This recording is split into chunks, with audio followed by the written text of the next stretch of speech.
It was a silent afternoon in San Rafael, California. Lars Ulrich's immense property was bathed in a lazy sun that streamed through the glass windows of his modern home, a fortress of glass and steel nestled among ancient oaks. The silence, which he himself had sought after decades of roads and packed arenas, now seemed to amplify an internal hum. Inside, the Metallica drummer, now in his 60s, lived surrounded by works of art worth fortunes, rare instruments that told stories and memories that only someone of his trajectory could gather. He gave a quick kiss to his wife, Jessica Miller, who was in the kitchen organizing dinner, and said, "I'm going to take the ATV for a spin around the property, clear my head a bit." Jessica smiled, a smile that seemed to decipher the layer of tiredness beneath his voice. As he walked to the garage, Lars opened his phone. His fingers scrolled almost by instinct, and it only took a few minutes on social media for the air to become heavy. Videos with millions of views mocking his technical flaws, montages portraying him as Metallica's worst musician, cruel comments that always seemed to echo louder than the applause of crowds. He sighed, feeling his chest tighten, a phantom pain that had settled there years ago. He tried to focus on a vibrant Basquiat painting hanging on the living room wall, but the words "worst drummer" seemed graffitied in his own mind, overlaying the wild brushstrokes. It was as if no fortune, no sold-out stadium, no multi-platinum record was enough to silence that onslaught of criticism that haunted him. It's here, my friend, that I extend a quick invitation. If you also believe that even giants face moments of doubt, subscribe to the channel now. This isn't just a request. It's a chance to walk alongside stories that reveal the human side of the myths we admire. Hit the button and stay with us until the end, because today's journey goes far beyond music. When Lars reached the door of the private studio he had built on the property, a true temple of sound, filled with historic drum kits, acoustic panel walls, and state-of-the-art equipment that gleamed under the indirect light, he realized the ATV was parked right in front. He got on excitedly, but soon noticed it was out of gas. "Again!" he shouted, his voice distorted by frustration. "Doesn't anyone refill this?" The accumulated stress, the anguish from social media, the feeling of not being good enough, everything exploded. He got off, started punching and kicking the ATV with childish fury, shouting random words, mixing English and Danish, as if the vehicle were to blame for all the frustrations in his life. There stood the man who had organized multi-million-dollar global tours, losing control over a trivial detail. But it was more than just the gas. It was the last straw that overflowed years of criticism, jokes, comparisons with drummers considered more technical. Lars's heart pounded uncontrollably, a disjointed war drum in his own chest. Suddenly the studio lit up. Lights turned on by themselves, one by one, as if an invisible presence had switched on the systems. And an unmistakable sound began to echo from the speakers, filling the air with an almost palpable density, the lonely, mournful bass of the "For Whom the Bell Tolls" intro. Lars froze. He knew that timbre as he knew his own heart, each note a scar, each vibration a memory. It was impossible not to recognize it. No one could get that sound out of a Rickenbacker bass like Cliff Burton. Still lacking the courage to utter his friend's name aloud, Lars swallowed hard and entered the studio.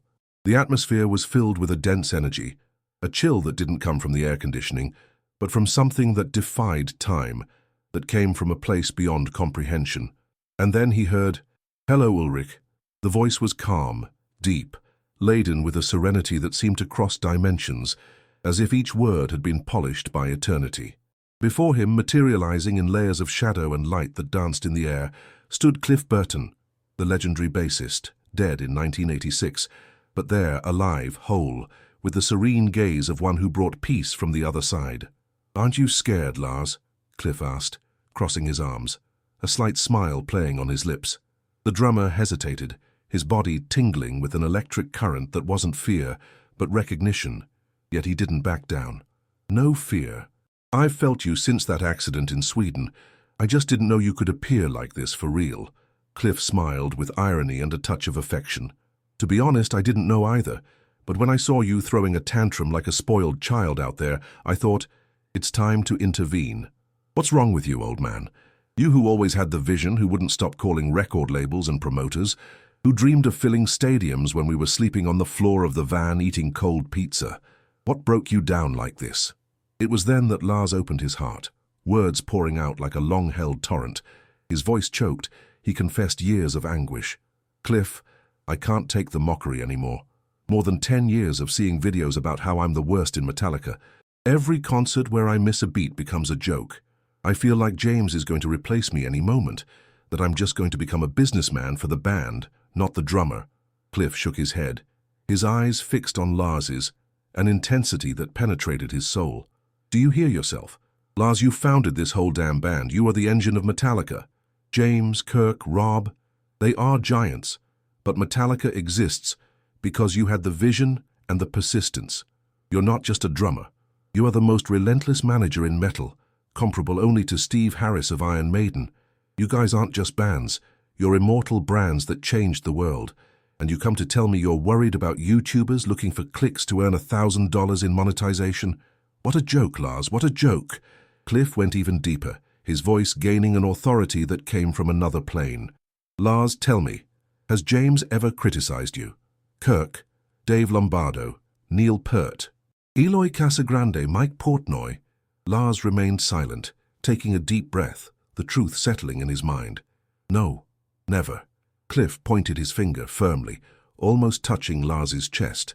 "Then, brother, only accept criticism from those who know what it's like to sit on that stool and face millions of fans worldwide on endless tours.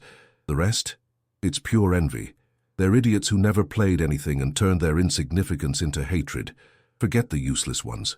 You live what few would dare to dream. And I'll tell you more. On the other side, here where I am, there are no critics, only musicians. Hendrix is here, with his guitar that weeps and laughs. Randy Rhoads, too, painting northern lights with his solos. Cozy Powell holds the drumsticks like a god, each beat a thunder. Chris Cornell sings as if it were eternity. Music has no borders, Lars. No studio, no pressure. There is only sound, timeless, endless. Lars wept, tears streaming freely as he hadn't in decades, washing away years of pain and resentment. Cliff smiled, a smile of pure understanding, and said, "Open all channels." Lars, with trembling hands, but filled with new energy, turned on the mixing boards, the cables, the amplifiers. The studio filled with life, with a light that seemed to come from within the instruments. Despite only seeing Cliff in front of him, the speakers exploded with a supernatural sound. Hendrix's unmistakable guitar, Cornell's raw vocals, Rhoads' brilliant riffs, Cozy Powell's powerful beats. A nearly 3-hour jam session was born there, in the middle of the Californian night. They played Metallica classics, improvised Hendrix tracks, mixed Sabbath, Maiden, and Purple. When Cozy Powell started a devastating groove on War Pigs, Lars felt the drumsticks weigh heavily in his hands, not from fatigue, but from an ancestral force. It was as if Cozy's soul guided him, allowing him to play with a precision and power he hadn't felt in years, each beat a cry of freedom against the chains of self-criticism. Lars played, laughed, and cried at the same time. It was as if all the weight had been lifted from his back, dissolved into the sound. When Jessica came in to call him for dinner, she stood silently in the doorway, a shadow. She saw only her husband at the drums, playing like a 20-year-old boy, his grey hair swaying with intensity, the smile plastered on his face, tears streaming without him even noticing. She didn't hear what he heard, that symphony of souls, but she felt it. She cried in silence, not fully understanding, just happy to see her partner so alive again, so light. After that night, Lars almost completely abandoned social media. The obsession dissolved.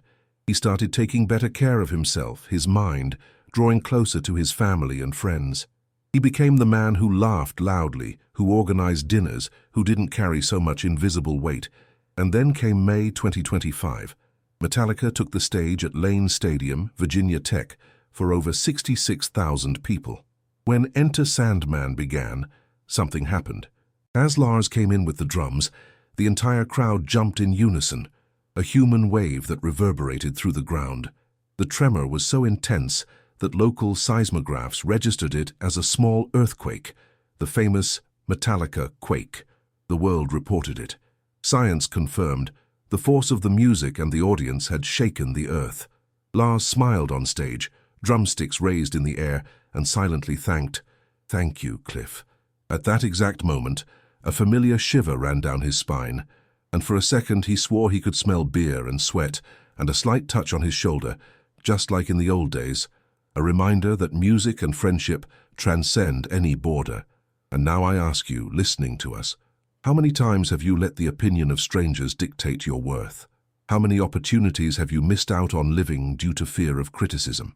Who are the Cliffs in your life, the voices you should listen to, instead of the noise of envy? And furthermore, have you ever felt that someone, even absent, was by your side when you needed them most?